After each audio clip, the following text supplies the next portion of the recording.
大家好，我是丽姐，欢迎大家来听相亲故事，感谢大家的订阅。今天要给大家讲一个特别有意思的故事，是关于一位上海的富家女茉莉。她本来看不起台湾，觉得那边太落后了，结果阴差阳错被一位台湾小伙子迷住，远嫁到台湾去了。更没想到的是，她到了台湾之后才发现自己对台湾的认知完全是错的，真的是大开眼界啊！茉莉是土生土长的上海姑娘，家里做外贸生意，家底殷实。从小到大，她都是在优越的环境中长大的，住别墅，开豪车，用名牌，那叫一个精致。她在上海最好的大学读完本科后，又被家里送到国外读了研究生。回国后，在家族企业担任高管，月薪几万，属于别人家的孩子那种。我的那些闺蜜们啊，整天就知道攀比谁的包包更贵，谁的化妆品更高级。我都腻了。茉莉经常这样对我说，按理说这样的条件找对象应该很容易，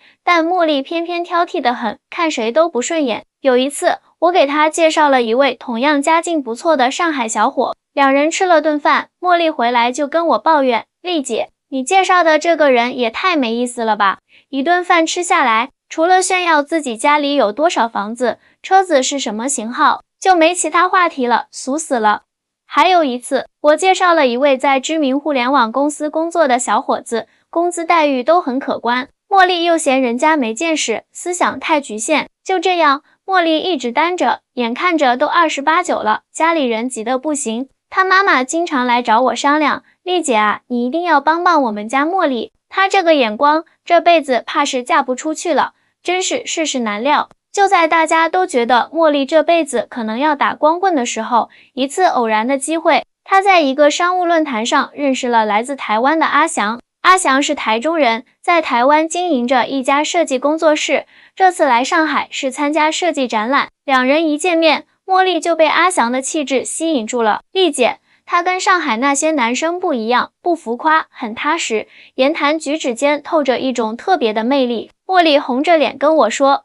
但是，当茉莉得知阿翔是台湾人时，她的第一反应居然是，啊，台湾那不是很落后吗？我当时都傻眼了。要知道，台湾的经济发展水平在亚洲一直是名列前茅的，怎么会落后呢？但茉莉就是这么认为的。她说，我听说台湾那边还停留在80年代呢，基础设施都很差，哪有上海这么现代化？哎，这就是典型的刻板印象啊。很多大陆的年轻人，特别是一线城市的孩子，对台湾的了解可能还停留在很久以前的电视剧里，觉得那边还是很乡村、很复古的样子。尽管有这样的偏见，茉莉还是被阿翔的人格魅力所打动，两人开始了异地恋。阿翔经常从台湾飞到上海来看茉莉，茉莉也去台湾看过几次阿翔。每次茉莉从台湾回来，都会跟我分享一些新发现。丽姐，台北的夜市真的太好玩了。那些小吃，哇塞，绝了！丽姐，你知道吗？台湾的奶茶店比上海还多，而且很多都是20-30年的老店了，不像上海这边，今天开，明天就关门大吉。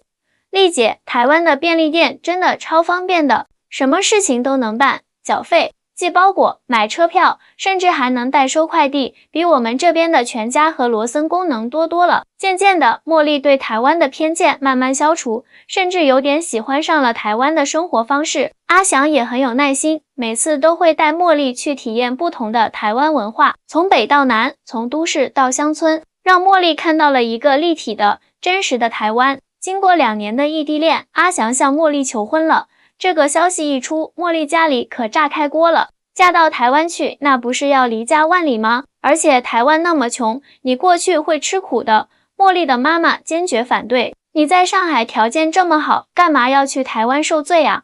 茉莉的爸爸也不同意。面对家人的反对，茉莉却出奇的坚定。她说，我跟阿翔在一起很开心，他尊重我，理解我，这比什么都重要。至于台湾是不是落后，我去过几次了，感觉挺好的，并没有大家想象中那么差。最终，在我的调解下，茉莉的父母勉强同意了这门婚事，但条件是茉莉必须先去台湾住1个月，确认自己能适应那边的生活。就这样，茉莉收拾好行李，决定去台湾住1个月，体验一下当地的生活。说实话，尽管她已经去过几次台湾，但每次都是短暂的旅游，跟实际生活还是有很大差别的。所以这一次他要好好感受一下，看看自己到底能不能适应台湾的生活节奏。阿翔在台中有一套100多平的公寓，地段不错，周围配套设施齐全。茉莉到了之后，第一印象就是，哇，这里比我想象中要好很多吗？阿翔的公寓虽然不如茉莉在上海的大，什么事情都能办，缴费、寄包裹、买车票，甚至还能代收快递，比我们这边的全家和罗森功能多多了。渐渐的，茉莉对台湾的偏见慢慢消除，甚至有点喜欢上了台湾的生活方式。阿翔也很有耐心，每次都会带茉莉去体验不同的台湾文化，从北到南，从都市到乡村，让茉莉看到了一个立体的、真实的台湾。经过2年的异地恋，阿翔向茉莉求婚了。这个消息一出，茉莉家里可炸开锅了。嫁到台湾去，那不是要离家万里吗？而且台湾那么穷，你过去会吃苦的。茉莉的妈妈坚决反对，你在上海条件这么好，干嘛要去台湾受罪啊？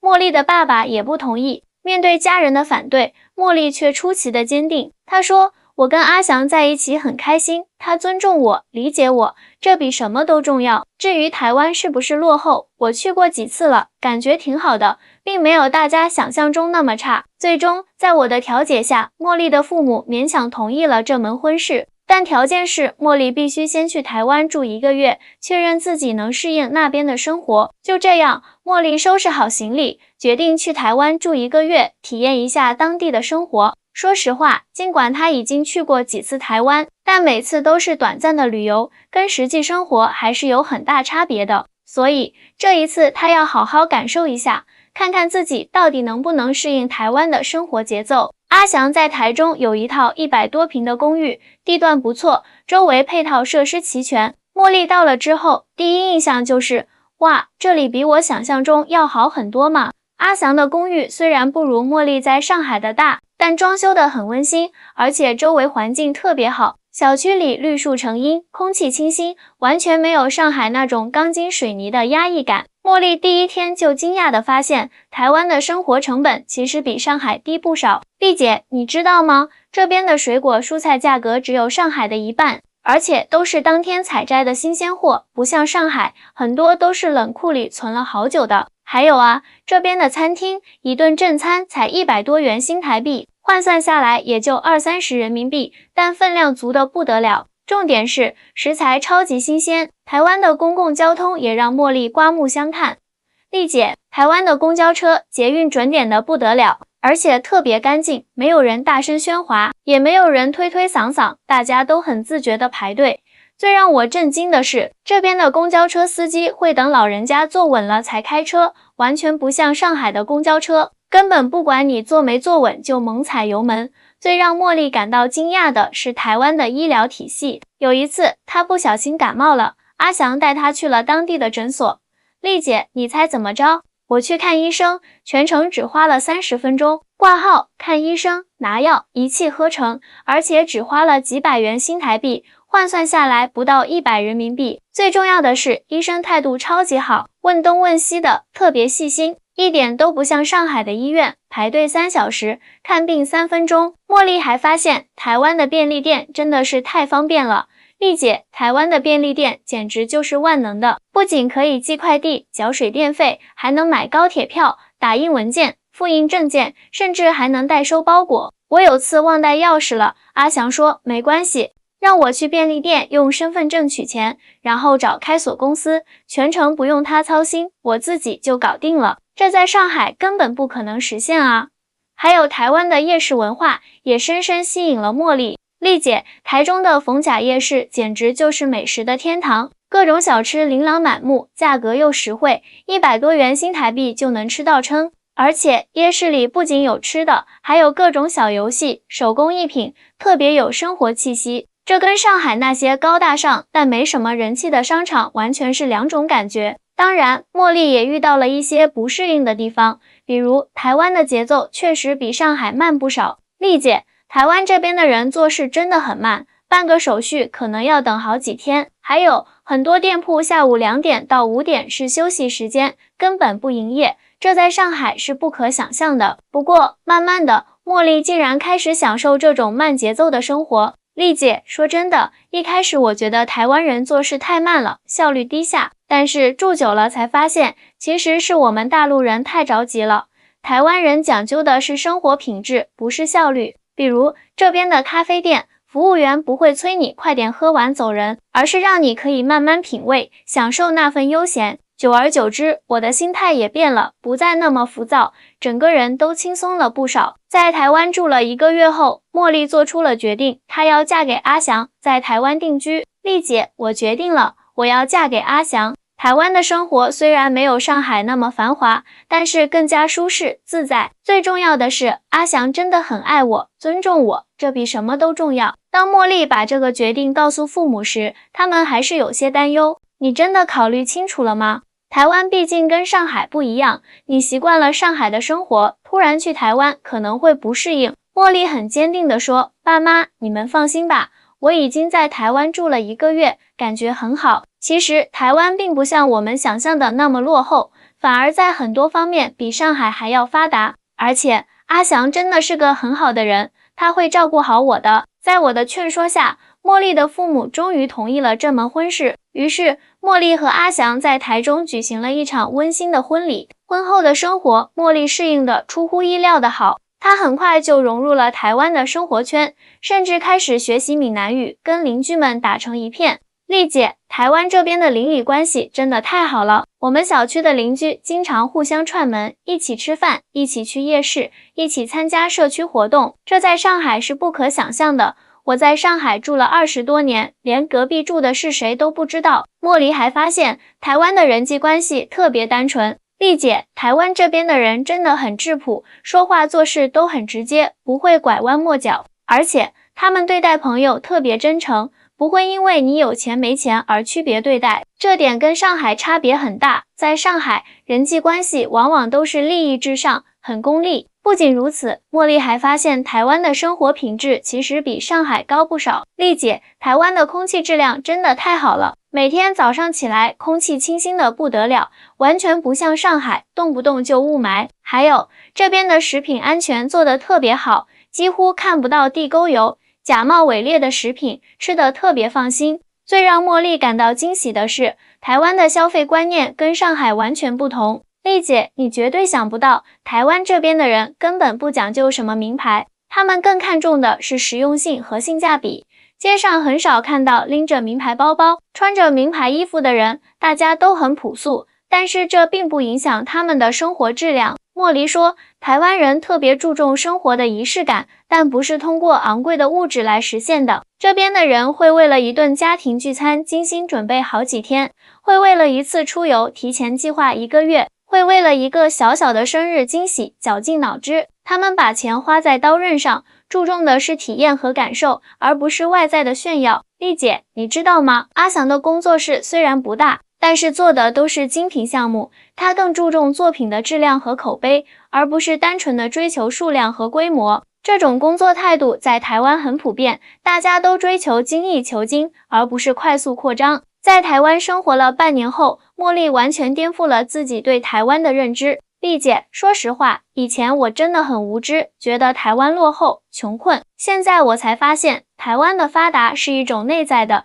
深层次的发达，不是表面上的光鲜亮丽。茉莉跟我分享了一个很有意思的发现，台湾的便利店和夜市文化其实是一种很高级的商业模式，他们把便民服务做到了极致，满足了人们各种各样的需求。这种以人为本的服务理念，比上海那些花里胡哨的高档商场高级多了。